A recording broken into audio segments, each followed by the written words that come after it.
Guttural verbs in the perfect tense. Okay, now we're going to look at what happens when one of the root letters, one of the radicals, is a guttural.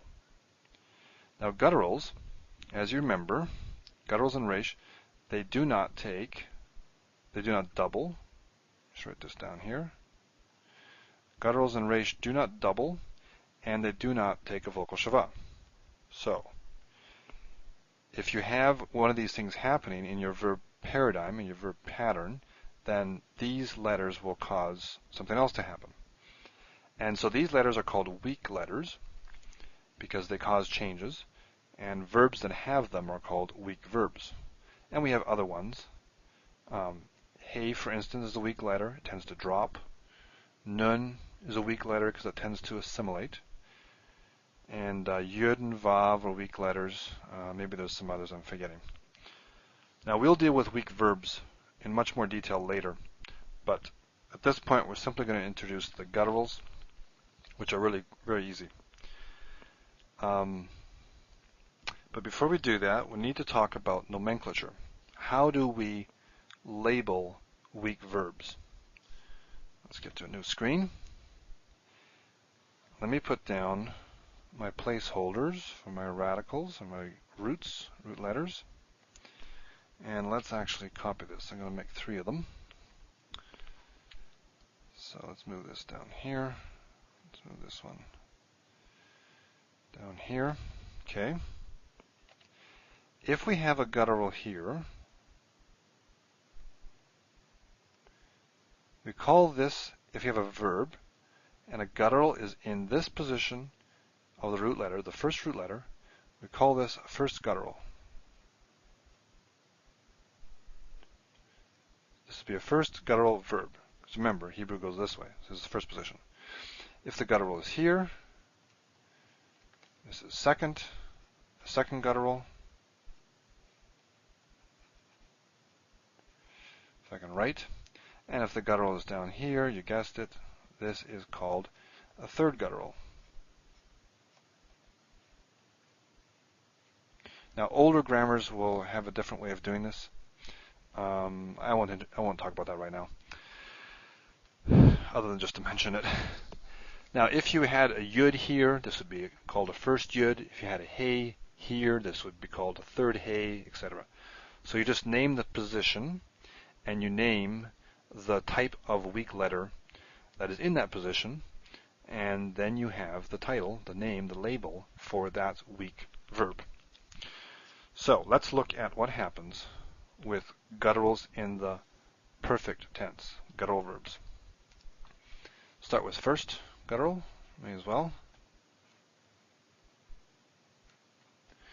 Now remember, gutturals can't double and they can't take a vocal shava.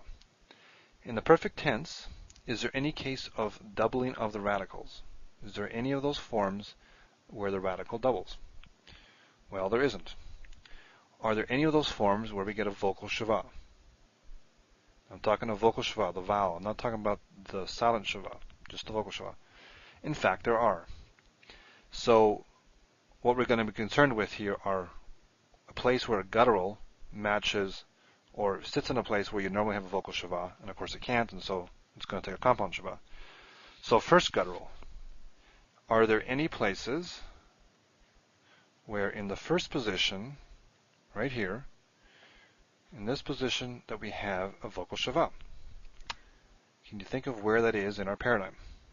Well, propretonic reduction, right? We add heavy endings here, we get propretonic reduction that happened with the 2MP and the 2FP, which were down in this area, if you remember spatially. So let me write one of them down. We had P, Kad, Tem. This is the masculine one. Okay, Pekad Tem. Now, what is an example? Let's see. Amad. We'll use the word Amad. Just write down the radicals first. Amad means to stand, and you see it's got a guttural in the first position.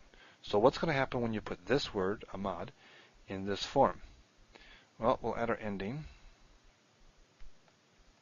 Tem, that's no problem. And what happens here is the vocal shava becomes a chataf patach. No big surprise, right? The rest of it's the same. And the same would be true for the nun version, the feminine. You just get a chataf patach, the compound shava, the composite shava, under the first guttural. The rest of the forms are exactly the same. So 3ms, for instance, would be a mad. The guttural here doesn't bother this vowel. There's no reason why I can't take it. So it's only in the form where you have the vocal shava that you run into a difference. So that's all we have for first gutturals. Let us take a look at second gutturals. So we need to think, where are we going to run into trouble with the second gutturals? So you put a guttural here. Where are we going to run into a case where we have vocal shava under the second radical? The first radical, we had it with propretonic reduction. Remember, this is propretonic reduction here. What about this? Well, if you remember our paradigm, we had two verbs here, and we had third person, then we had our second person, first person.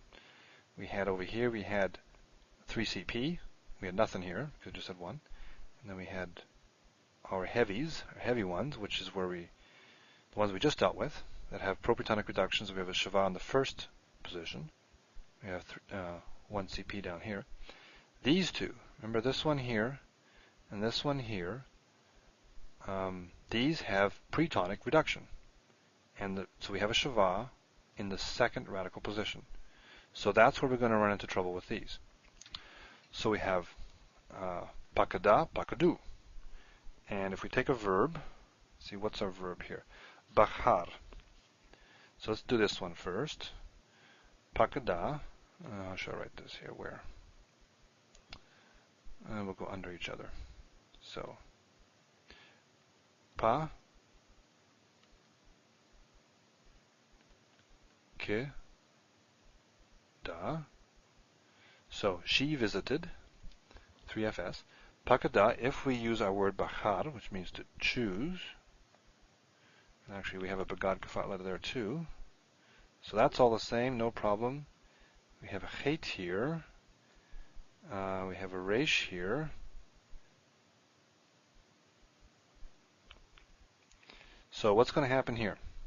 We can't use the vocal shava, and in fact we do what we'd probably expect. We have compound shava and the chataf patach in this case, just as we did with the first gutturals. So pakada becomes bachara, bachara. Only difference is this. Similarly, pakadu, I'll just offset it a bit here, just to match the spatial grid that we had for our paradigm.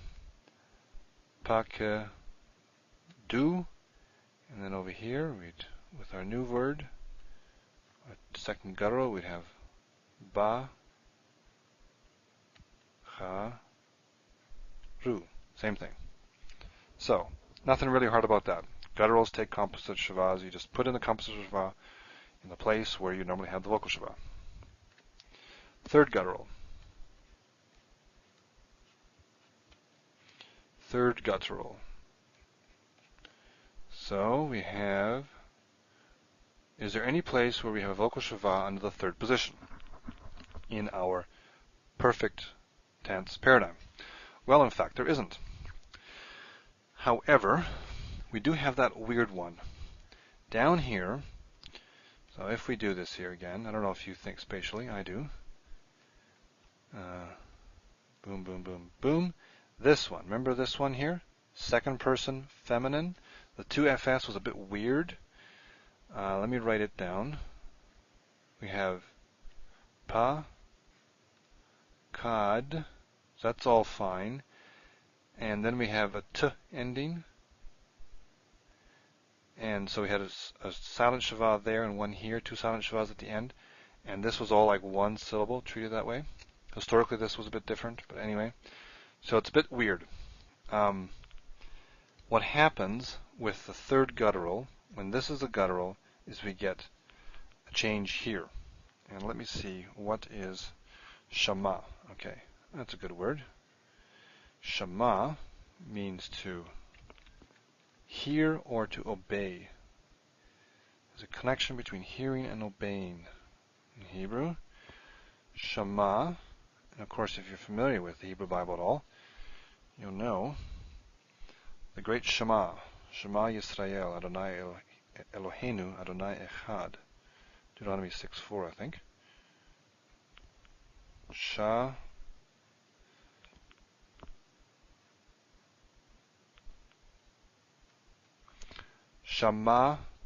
This changes to a patach, not a chataf patach, just a regular patach. I don't know why, but it does. The only thing consistent about it is that it's consistently weird, like this one. But anyway, so shama'at, as opposed to pakad, shama'at. I read somewhere actually in one book that this may be because the Masoretes were trying to include two pronunciation schemes in one, but it's something like that, something different. So, weak verbs, gutturals, in the perfect tense are not really very difficult. All you do is you use composite shava when you would normally have a vocal shava. And then in this case here, because there's already something weird happening, something else happens, and you just have to note that. That's all.